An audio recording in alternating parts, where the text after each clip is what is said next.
This episode of Internet Today is brought to you by Magic Spoon. Hey, welcome to the first week of February, and we should probably start with some upkeep from stories that we've been covering since this year got started. And no, we're not going to talk about game stonks. Look, the latest news is it's not doing so Not good. stonks. Yeah, but let's start off with an update on MyPillow CEO and ardent Trump supporter Mike Lindell, who to this day still believes that Trump won that presidency and for some reason is willing to bet his entire pillow empire on that lie.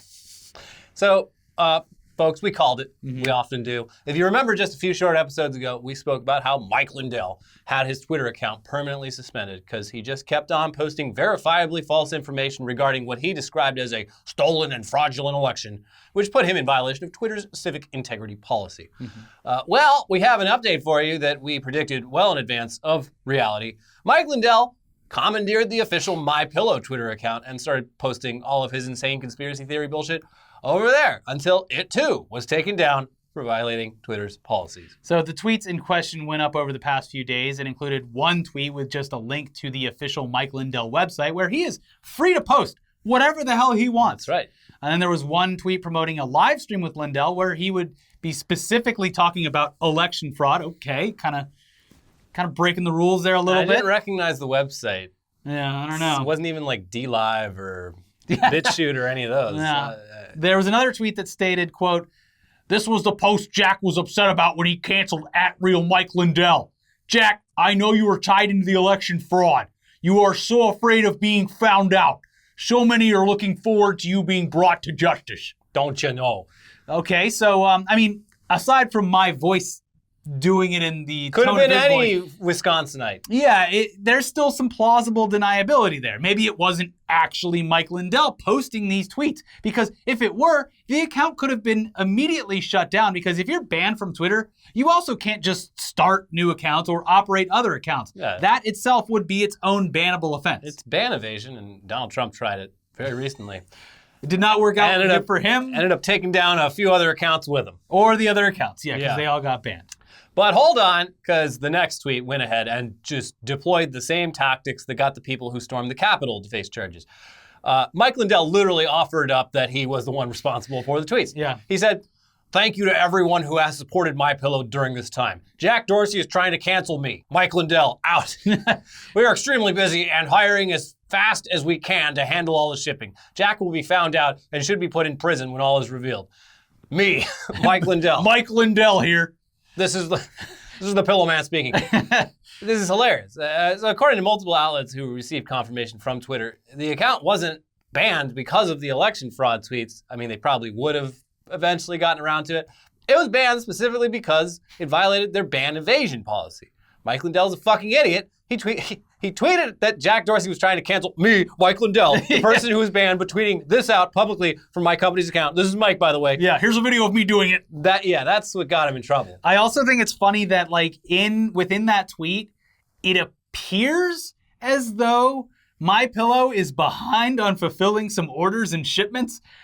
Please don't cancel your orders. We are hiring as quickly as possible to get these. There might be some, and dare I say, probably is something going on behind the scenes there with some fulfillment obligations that maybe they're not able to fill because of, I don't know, many reasons. I mean, the fucking CEO flew the coop. Yeah, it'd be pretty hard to run a large international pillow company and also shitpost for the president, ex-president, all day long. So yeah, what a cell phone. I mean, literally telling on yourself the way that a lot of conservatives have done recently. It should come as no surprise. We have to nominate this dude to the Rake-Stepping Hall of Fame. But wait, there's more. You didn't think getting deplatformed twice in 1 week was going to stop a man who beat a crack cocaine addiction, found Jesus, and is seemingly in love with Donald Trump, right? Well, you're damn right it didn't, because in the wake of all this latest drama, Lindell retreated to what he assumed would be the safest platform to spew his nonsense about election fraud, Newsmax. Now, for the unaware, Newsmax, it's akin to the other favorite media outlet for QAnon and Trump supporters, One American News. It's like an extreme right news organization. Like for people who like Fox News, too liberal for them. Yes. It was also being promoted as a more Trumpian alternative to Fox News over the past year or so, as Donald Trump himself started to feel slighted by Fox for not supporting his more extreme viewpoints. And Lou Dobbs is a rhino. Tucker Carlson, basically a Democrat. Yeah. Anyways, Lindell made an appearance on Newsmax this week, and it turns out Mike Lindell is apparently too crazy even for Newsmax, because as he started repeating the disproven statements regarding election fraud, and more specifically Dominion voting systems, the host started to talk over him, divert attention, correct what he was saying, and just try to suck the air out of the interview so that he couldn't keep running his mouth about all this nonsense. Getting shushed sucks, but getting shushed by people you thought were your friends really hurts. Embarrassing. Oh, not cool. They're lucky I'm sleeping on a pillow right now, because that stabbing in the back really hurts. Yeah. But yeah, it's certainly, they didn't shush him because they disagree with the narrative that the election was somehow stolen from Donald Trump. They knew Lindell would be talking about that exact problem and would be feeding their brain-dead audience with empty reassurances of a stolen election. But they shushed him, they silenced him, they deplatformed him. Yeah. Almost certainly because he said the no-no word, Dominion. Yeah. If you don't remember, Dominion Voting Systems is currently suing or sending out cease and desist notices to anyone and everyone that calls their integrity into question, because it's kind of important for their entire business model that their voting machines are safe and secure. And that the entire nation relies on them for democracy. And yeah, it's a pretty big deal. They run a voting machine business, and if a bunch of people are out there telling millions of people that they're corrupt and in the tank for Joe Biden and manipulating elections, it's bad news. Also, they've apparently been getting a lot of threats. Yeah, a lot of personal threats to their employees. And stuff so like that. Dominion has famously sued Sidney Powell and Rudy Giuliani, both of whom they sent a cease and desist to like months ago, saying, please stop or we'll sue you. And they didn't, so they did. They sent cease and desist letters to Mike Lindell. They're actively looking at outlets like Fox News, OAN, and yes, Newsmax for defamation. And like Fox and Newsmax in this interview clearly have had like a written sort of disclaimer that they pull out whenever things start to get a little too close to defamation. Yeah, nearly everyone who's been in the crosshairs of Dominion has, at the very least, stopped making specific false claims about their voting machines and has instead, like Rudy Giuliani, just said that they're trying to stifle free speech or something to that effect. OAN actually has been quietly deleting posts about Dominion for the past month or so, and Newsmax has stopped digging their hole even further. But Lindell, he's been a lone holdout on the whole ceasing and desisting thing. He's put himself and his stupid fucking pillow company on the hook for absolutely catastrophic financial penalties should he eventually be sued and lose. Still, the fact that he even started mentioning them while a guest on an outlet that might be getting sued by Dominion, that was way too much for them. Over the line, sir. So things got pretty chaotic when that time came. Here, just check out the clip. Well, first mine was taken down because we have all the election fraud with these Dominion machines. We have 100% proof. And then when they took it down about 3 weeks ago, and then when I put it back up, my personal, it was a Mike, thank you very much. Mike, you're talking about machines that we at Newsmax have not been able to verify any of those kinds of allegations. We just want to let people know that there's nothing substantive that we've seen. And let me read you something there. While there were some clear evidence of some cases of vote fraud and election irregularities, the election results in every state were certified, and Newsmax accepts the results as legal and final. The courts have also supported that view. So we wanted to talk to you about canceling culture, if you will. We don't want to relitigate the allegations that you're making, Mike, because we understand where you are. So let me ask you this. Do you think that this should be temporary? Because it appears to be permanent. Could you make an argument that it is temporary? What? I want to know what he was saying. The auto-ducking feature completely silenced him. Yeah. Probably had some real bangers in there. I'll tell you what, though. Mike Lindell does not look like he's been getting a lot of sleep. Which doesn't make sense, because he makes supposedly the most comfortable pillow. They don't let me bring my pillow into the hotel. To use these terrible hotel pillows. They have down feathers. What is this, the 1800s? You don't understand. This is my pillow. Sir, are you saying that is a MyPillow, or that is your personal pillow? It's my pillow. So, yeah, there's your Mike Lindell update. It's official. He's now part of this show's Rogues Gallery. Right up there with Martin Shkreli, Malachi Love Robinson, Steven Sempervivo, Elon Musk, and so many others. Mm-hmm. And now we have an update on another crazy conspiracy theorist whose lunacy also had a negative effect on people's lives recently, including his own. Yeah. Steven Brandenburg, the pharmacist from Wisconsin, who was arrested for intentionally destroying hundreds of doses of coronavirus vaccines. Turns out, surprise, this guy is a total fucking lunatic, a complete crank. Yeah. Now, according to the Daily Beast, who acquired the FBI search warrant application on Brandenburg, Brandenburg's delusions went far beyond doubting the reality of the coronavirus. Not only did Brandenburg insist the microchipped vaccine would, quote, turn off people's birth control and make others infertile, he was convinced that the physical world around him was not what it seemed, a coworker told investigators. Quote, some of the conspiracy theories Brandenburg told the coworker about included the earth is flat, the sky is not real, rather it is a shield put up by the government to prevent individuals from seeing God, and that Judgment Day is coming.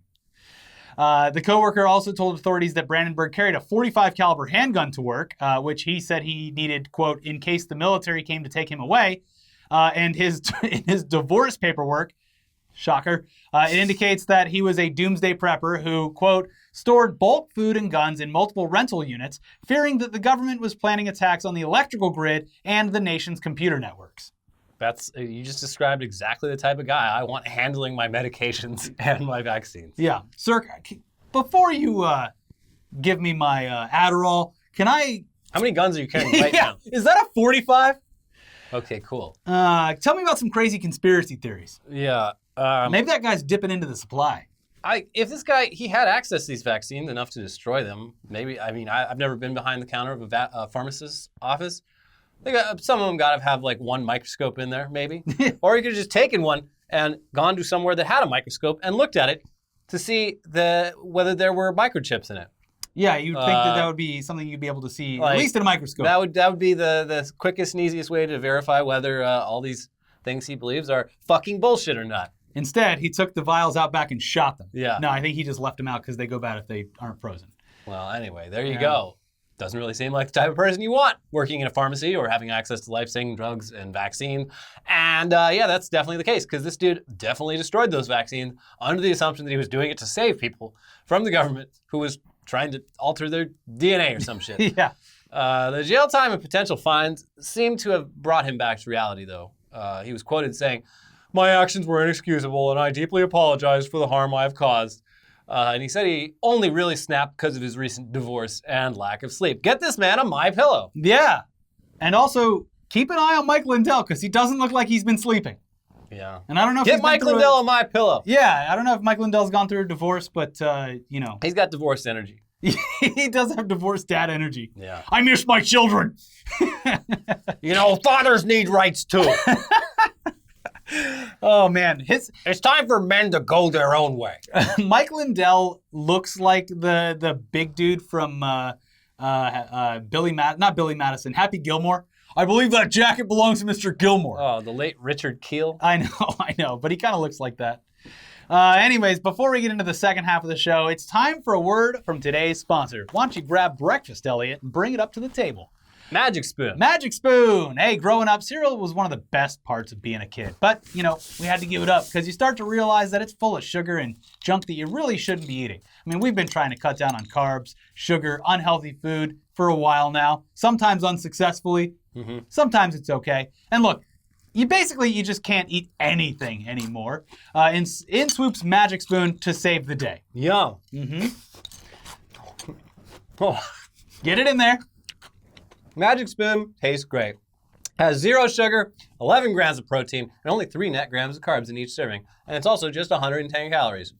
Let's take a deep breath here because Magic Spoon has a lot going for you. It's keto-friendly, gluten-free, grain-free, soy-free, low-carb, and GMO-free. It tastes amazing. It's got flavors like cocoa, fruity, frosted, and peanut butter, plus other great flavors like cinnamon and blueberry. Feels too good to be true. And if you're keeping up with your New Year's resolutions but don't want to give up cereal, it's time to give Magic Spoon a shot. It's backed with a 100% happiness guarantee, so if you don't like it for any reason, they will refund your money.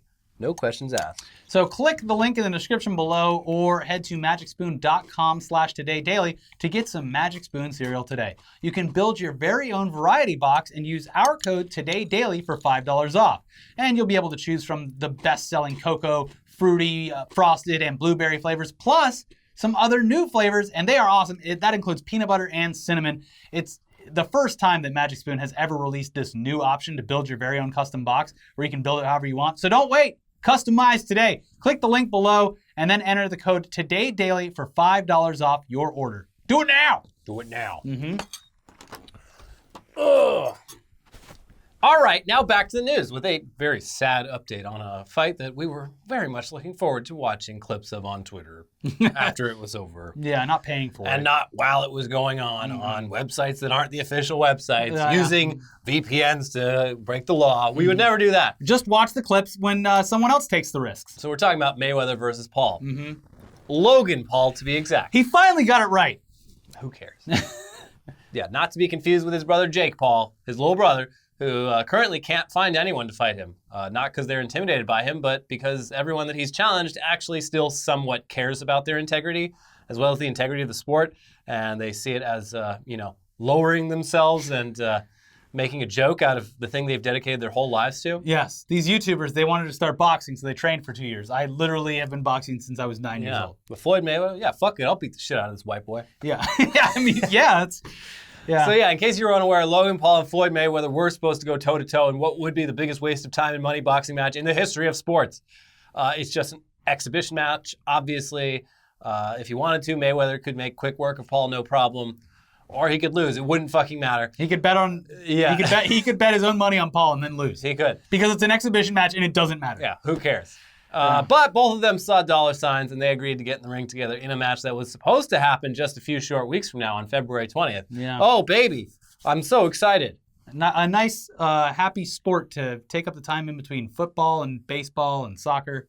But hey, look, everyone kind of just forgot about this. I haven't seen too much chatter online. I'm plugged in. People aren't talking about it. And also, after every other Logan Paul and random YouTuber fight that has preceded this one it was mostly a waste of time, all those. So why would anyone care to actually pay for this clearly fixed exhibition match? Well, whatever the actual reason is, the Mayweather versus Paul fight has been postponed to an unknown date. We don't know. And honestly, who the hell knows if it's ever going to happen? I mean, Logan Paul's record is 0-1 after an initial draw against KSI. Mayweather is literally 50-0 with 27 knockouts.